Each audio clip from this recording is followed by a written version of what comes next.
안녕하세요. 수입니다. 오늘은 단기 매매에 대해서 조금 설명드릴까 합니다.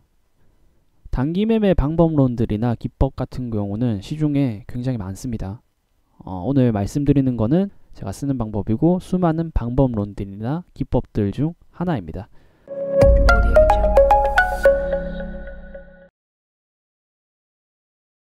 중요시 여기는 게 거래량입니다. 거래량을 안 보시고 거래 대금을 보시는 분들도 있을 겁니다. 거래량, 거래 대금 똑같은 개념이죠. 거래량, 거래 대금. 두 번째가 우리가 실제로 분석하는 패턴 구간은 이 패턴 구간일 겁니다. 상승하고 조정이 오는 구간입니다. 상승하고 조정하는 구간. 매매는 이 조정 구간에서 매매가 들어가게 돼요. 그리고 우리가 먹는 폭은 이 조정에 들어가서 이 상승 짧은 구간을 먹고 나오는 겁니다. 기준을 이런 식으로 잡고 저도 매매합니다. 짧게. 이게 이 상승 구간이 30% 앞으로 30% 100% 갈 거다라는 걸 전제를 빼버리고 못해도 1%에서 5% 정도 평균 이 정도만 일단 챙기겠다라는 생각으로 매매를 들어갑니다. 조금 더 자세하게 설명드리도록 하겠습니다. 상승할 때는 이렇게 장대 양봉이 나오죠. 장대 양봉이 나온 뒤 조정을 받습니다. 조정받고 또 조정받고 또 조정받고 조정받고 여기서 양봉이 뜨는 영망치 모양 또는 망치 모양 아니면은 도지 이렇게 뜨게 되죠. 이런 자리가 저는 배팅 구간이고, 그리고 이런 식으로 떨어지는 자리가 이렇게 장대 양봉이 나오고 단봉으로 떨어지는 구간이 관심 종목으로 두는 구간입니다. 관심. 지금 여기서 제일 중요한 게 거래량입니다. 똑같은 이렇게 봉만 보고 관심 종목을 뽑으시면 안 돼요. 거래량이 제일 중요합니다. 여기서 첫 번째가 아까 전에 말했다시피 거래량이 굉장히 중요합니다. 이 양봉 거래량이 나올 때 상대적으로 조정 거래량보다 많아야 됩니다. 거래량이 터져야 돼요. 거래량이 터지고 이 조정 받을 때 어떻게 받냐? 거래량 없이 받아야 돼요. 거래량 없이 이렇게 조정을 받아야 됩니다. 일반적으로 이렇게 점점점 감소하는 추세로 가야 되겠죠. 그러니까 거래량이 터졌다는 거는 많은 사람들이 참여를 했다는 소리죠. 이 거래량이 터졌다는 거는 이 봉에서 많은 참여자들이 들어왔다. 그렇기 때문에 많은 사람들이 보고 있기 때문에 하방 경직도라는 게 생깁니다. 하방 경직도가 다른 종목에 비해서 거래량 없는 종목에 비해서 굉장히 잘 맞아요. 왜? 많은 사람들이 참여하고 있기 때문에.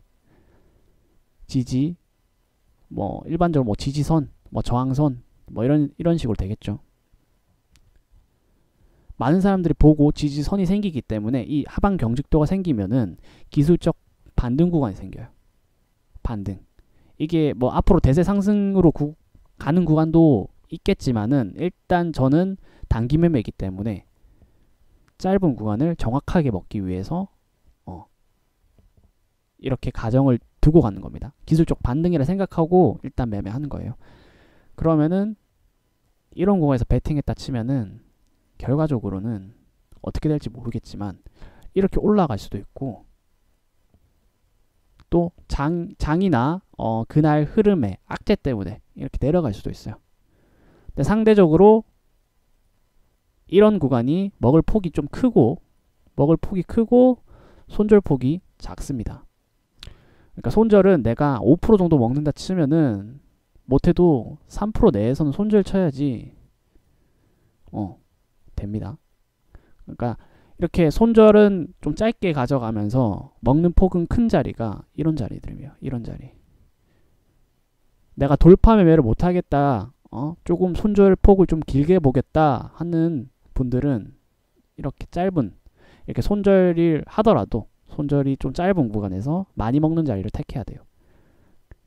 그리고 단기 매매이기 때문에 빠르게 시세가 나오는 구간을 택해야 되겠죠.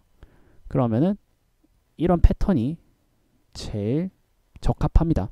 좀 차트를 보면서 지금 설명드리도록 할게요. 지금 이 종목은 모비스란 차트입니다. 지금 제가 아까 전에 그림판으로 설명했다시피 거래량이 터지고 거래량 없이 조정받고 있죠. 지금 이런 종목들을 저는 관심 종목에 뽑아둡니다.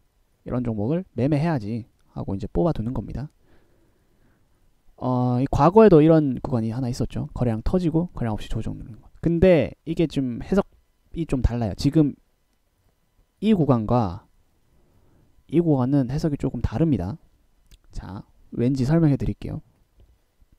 지금 거래량이 터졌죠. 양봉 거래량 터지고 이거 똑같이 양봉 거래량 터졌습니다. 근데 이거는 상한가죠. 1500만 주, 약 1500만 주로 상한가를 가버렸어요. 근데 얘는 2000만 주 넘게 살짝 2000만 주 정도 터졌죠. 2000만 주 정도 터졌는데 얘는 상한가를 못 갔어요. 맞죠? 상한가를 못 간 종목이에요. 그래서 이 종목이 아무리 거래량 없이 눌리더라도 이거는 조금 고려를 많이 해봐야 돼요. 이렇게 거래량이 터졌음에도 불구하고 못 갔다는 거는 많은 사람들이 이 상한가 근처에서 팔았다는 거죠. 근데 여기 와서 지금 약간 1500만 주, 1700만 주 정도로 상한가를 가버렸어요. 상한가를 가고 나서 지금 거래량 없이 눌리고 있죠. 그럼 이런 종목들은 이렇게 돌아 나올 때 매수가 가능하다는 소리죠. 그래서 이런 종목들을 쭉 뽑아 넣어주시는 게 좋습니다. 그리고 제가 오늘 매매했던 것 중에 파워넷이라는 종목이 있는데 파워넷 같은 경우는 제가 어제 이거를 뽑아놨습니다. 아까 그 모비스랑 비슷하죠. 거래량 터지고 지금 거래량 없이 눌리고 있는 상태죠. 그래서 오늘 양봉으로 돌려 세웠어요. 그래서 오늘은 여기서 제가 베팅을 들어갔습니다. 베팅한 거를 보면은 보시다시피 제가 지금 여기서 들어간 게 보이시죠? 지금 여기서 들어갔고 손절을 한다면은 저는 여기서 손절합니다. 오늘 저가 기준으로 손절할 거예요. 그리고 제가 챙기는 몫은 1%에서 5% 정도 챙길 겁니다. 그래서 얘가 지금 봤더니 시간에 상한가를 가 있어요. 지금 현재 시간에 상한가가 있는데 지금 9% 정도 지금 상한가. 내일 못해도 5% 이상에서는 시가가 띄운다는 소리죠. 그러면 저는 내일 시가에 아침이 장이 열리면 저는 한 50% 정도 때리고 시작할 거예요. 뭐 다른 분들은 욕심을 낸다고 해서 더 들고 가봐라고 하겠지만은 제가 지금 이 단기 매매에서 추구하는 것은 많이 수익 내는 게 아니라 정확하게 수익 내는 겁니다. 빠르고 정확하게 수익 내는 게 저는 단기 매매라 생각해요. 욕심을 내는 거는 그 다음 목이에요. 그러니까 내일 못해도 비중을 50% 이상 줄이고 나머지 50%를 욕심을 낼 겁니다. 그래서 아침에 무조건 50%를 던지고 일단 시작할 겁니다. 왜? 나는 일단 제가 생각하는 기준의 할당량은 다 채웠기 때문에. 그리고 나머지 50%는 욕심을 좀 내볼 생각입니다. 욕심을 한 5,000원 근방까지를 한번 욕심을 내볼까 합니다. 영화금속 같은 것도 지금 관심 종목에 뽑아놨죠. 거래량 터지고 거래량 없이 조정받고 이런 종목들을 계속해서 눈팅하는 겁니다. 그 다음에 성룡물산, 지금 이 종목도 어제 뽑아놨어요. 삼성물산도 어제 이제 제가 뽑아놨었는데 이 종목을 매매할까 했는데 파워넷을 매매했습니다. 오늘 그러니까 이 종목은 오늘 베팅했다 치면은 오늘 저가 기준으로 이제 손절을 해놓고 매매를 하셔야 됩니다. 내일 뭐 1%에서 5% 정도 나오면은 챙기고 나오는 자리죠. 손절도 짧게 치는 구간이죠. 이거를 생각해 보면 종가 베팅도 가능한 구간입니다. 종가 베팅, 종배가 가능하게 됩니다. 장중에 매매를 못할 것 같더라도 종가를 보고 종가에 베팅을 할 수 있죠. 삼성물산 같은 건 종가 베팅 가능하죠. 파워넷도 아까 전에 보시다시피 종가 베팅이 가능합니다. 지금 또 제가 여기서 또 가장 중요한 게 패턴으로만 지금 이렇게 말씀드렸는데, 거래량 많이, 양봉 거래량 많이, 음봉 거래량 적게, 이런 식으로 말했는데, 거래량도 일반적으로 거래량이 많이 어느 정도 적당히 터져야 됩니다. 그러니까 자, 우리바이오라는 종목입니다. 일반적으로 거래량이 많다는 거는 시장 참여자들이 많다는 거예요. 참여자. 자, 일단 이 매매를 하는 거는 참여자가 많아야 됩니다.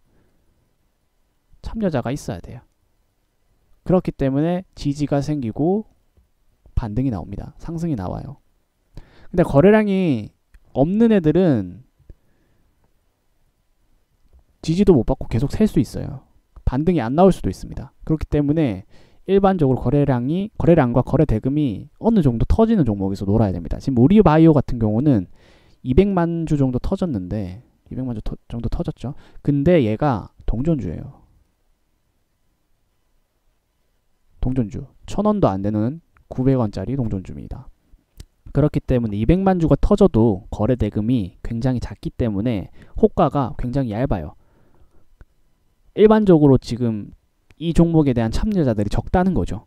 그래서 이런 종목들은 패턴이 비슷해도 종목을 뽑아두진 않아요. 이런 종목들은 그냥 지켜보기만 합니다. 매매를 실제로 안 해요. 가끔씩 예외적으로 이제 매매하는 게 있는데, 그거는 테마를 탔을 때, 테마가 있을 때 저는 그렇게 매매하고, 지금 우리바이오 같은 경우는 테마가 없는 걸로 알고 있어요. 딱히 테마가 없는데도 참여자가 적고 거래 대금이 적기 때문에 이런 종목들은 일단 거르자. 아무리 패턴이 똑같아도 거르자. 그렇게 좀 생각해 주시면 될 것 같습니다. 이렇게 거래량이 없는 종목 중에 하나가 있는데, 한일화학 같은 종목이죠. 이런 종목들은 실패할 가능성이 좀 많습니다. 갖고 매매하기가 좀 상그러워요.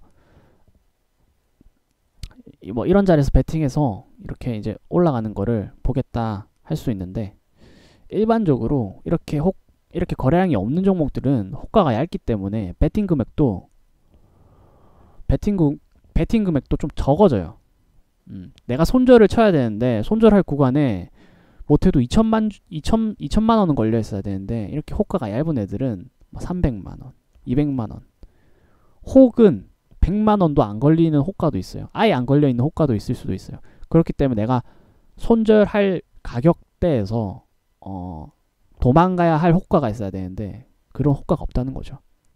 그리고 참여자가 적기 때문에 반등이 안 나올 가능성이 높다. 그렇기 때문에 패턴이 똑같아도, 흐름이 똑같아도 거래량, 거래 대금이 일반적으로 적은 종목에서는 매매하지 말자 라고 보시면 될 것 같습니다. 그리고 제가 실패했던 매매도 있죠. 이거는 이 단기 매매라는 거는 매도가 제일 중요합니다. 손절이 제일 중요하고 익절이 제일 중요해요. 손절도 있습니다. 이 매매가 100%가 아닙니다. 소우성 같은 경우도 지금 거래량 터지고 거래량 없이 눌리고 있죠. 그래서 지금 보시다시피 베팅을 걸었던 구간이 보이실 겁니다. 저는 이 구간에서 베팅을 했어요. 베팅을 했는데, 일반적으로 이게 최종적으로는 저는 실패한 매매를 했습니다. 여기서 이날 아마 손절을 했을 거예요. 이날 손절을 했는데, 이렇게 손절을 지켜야 됩니다. 이렇게 손절하고 뭐 다음날 이렇게 갈 수도 있는데, 이거를 없다 봐야 돼요. 그러니까 이 기대 심리를 최대한 빼고 매매하셔야 됩니다. 이 기대 심리가 들어가게 되면은 손절이 안 돼요. 손절이 안 되고 익절이 안 됩니다. 익절. 그러니까 단기 매매에 허황을 버리고 정확한 구간을 정확하게 매도하고 나오겠다. 이게 제일 중요한 겁니다. 그렇기 때문에 단기 매매를 하시는 분들이라면은 기대 심리를 없애세요. 그 기대 심리를 가져가는 거는 내가 일정 구간 비중을 챙기고 나서 그때부터 기대 심리를 가져가는 거예요. 아까처럼 파워넷 제가 대응하는 것처럼 그런 식으로 대응을 해야 됩니다. 이 기대감 때문에 손절이 안 되면은 제일 처음에도 말했다시피 한두 달, 뭐 두세 달 번 거 한 달 만에 다 까먹을 수 있어요. 손절이 안 되면은 세 달치 번 거 한 달 만에 까먹을 수 있습니다.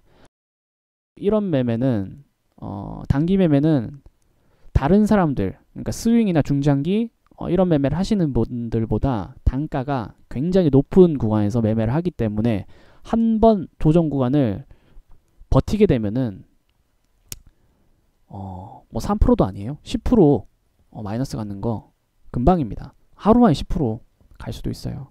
손절이 안 되면은. 그러면 이 10%를 한 번 맞게 되면은 한 달 번 거 거의 다 날릴 수 있어요. 내가 한 달에 뭐 5%에서 한 10% 벌었다. 근데 이 돈을 안 빼고 그대로 다음 달에 그대로 베팅했다. 그러면 더 잃는 거죠. 내가 100만 원으로 10만 원을 버는데 다음 달에 110만 원으로 풀 베팅 때렸다. 그럼 여기서 마이너스 10% 나버리면은 훨씬 많이 잃는 거죠. 그렇죠. 그렇기 때문에 단기 매매를 하시는 분들은 정확한 대응이 필요합니다.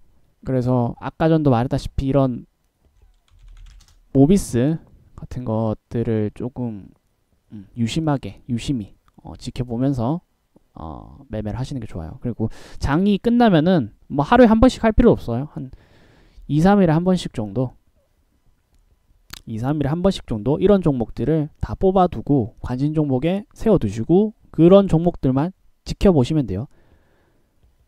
그러니까 그렇게 관심 종목 리스트를 하나 만들고 그 다음에 그 당일날 당일 주도주에서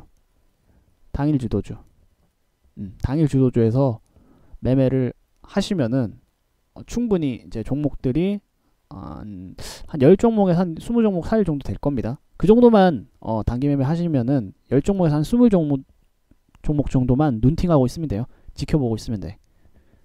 그리고 당일 종목도 많이 나오는 날은 한 10종목에서 한 10종목 정도 이렇게 나오는데 보통적으로 그날 주도주는 한 3종목 정도 나옵니다. 3종목. 평균적으로 3종목 정도입니다. 그럼 관심 종목이 한 10종목 있다고 하면 한 13종목 정도 보고 있는 거죠. 그래서 정리를 하자면은 손절을 칼같이 하자. 매도를 칼같이 하자. 기대 심리를 빼고 매매하자. 단기 매매는 정확하게다. 정확하게. 빠르고 많이 수익 내는 게 단기 매매가 아니라 빠르고 정확하게. 이 정확하게가 제일 중요합니다. 빠르고 많이 수익을 내면은 죄다 다 단타하고 있죠. 중장기 하는 사람들 왜 있겠습니까? 이 많이라는 허구심 때문에 이 단타에서 다 실패하는 겁니다. 많이 먹자에서 빠르고 정확한 구간을 먹자가 기준이 돼야 됩니다. 이게 첫 번째 기준이에요. 빠르고 정확하게. 빠르고 많이는 이 정확하게에서 비중을 어느 정도 줄였을 때 욕심을 내는 정도가 많이에요. 그 다음에 기준이 2차란 거죠. 많이. 내가 비중 조절했을 때 비중을 낮췄을 때 이런 구간에서만 욕심을 좀 내고 매매를 하지 정확하게는 50%를 챙기고 들어가자. 내 비중이 50%는 꼭 익절하고 들고 가자. 그리고 손절은 칼같이 하자. 손절이 안 되면 단기 매매를 하시면 안 돼요. 조금 길게 들고 가는 그런 매매를 하셔야 됩니다. 오늘 강의는 여기까지 하고 다음 영상에서는 이 단기 매매에서 좀 더 봐야 될 게 몇 구간 더 있는데 그건 좀 차트적인 거라서 다음 시간에는 이 연장선이 될 것 같아요. 차트에 대해서 조금 더 디테일하게 설명드리도록 하겠습니다. 내용이 좋았다면 구독하기, 좋아요, 그리고 제가 카페를 운영하고 있는데 이 카페에 오셔서 같이 정보를 교류했으면 좋겠습니다. 이상 수였습니다. 감사합니다.